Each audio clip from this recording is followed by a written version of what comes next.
to another webcast of This Week in Vienna Oakton Real Estate. I'm Christy Belt-Grossman. I'm the Chief Operating Officer with Keller Williams Realty and the Belt Team. Today is February 17th, 2010, and it's time to take a look at what happened this week in Vienna Oakton Real Estate.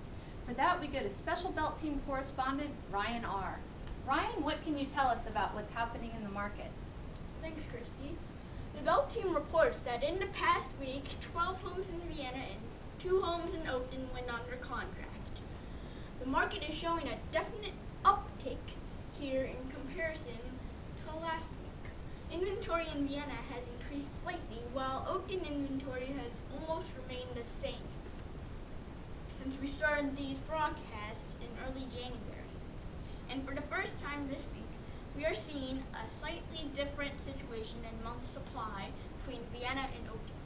Vienna has a 3.3 month supply of homes, while Oakton's supply has increased to 4.6 months. Back to you, Christy. Thanks, Ryan. Some of our viewers have written in and are wondering what else the Belt Team is seeing in the market this week. Is it always all about the statistics? For that, we go back to Special Belt Team correspondent Ryan R. Ryan?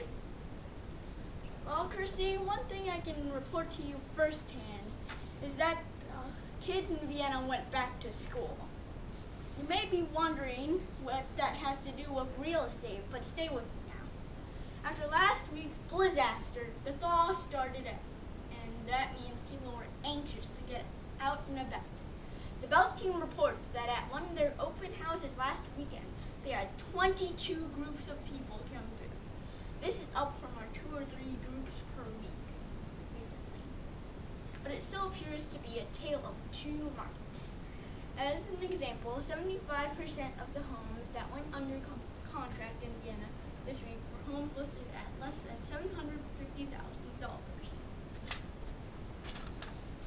The Belt Team also reports that they sold 3 listings this past weekend, and each of the 3 received multiple contracts. Buyers in the lower price ranges should take special note of the anecdotal information and be prepared for competing situations. The upper brackets, on the other hand, are still moving at a much slower pace. Back to you. Thanks, Ryan. Well, that completes our broadcast for this week. Tune in next week for another hyper-local real estate update from the Belt Team. And don't forget, there's no place like Vienna.com.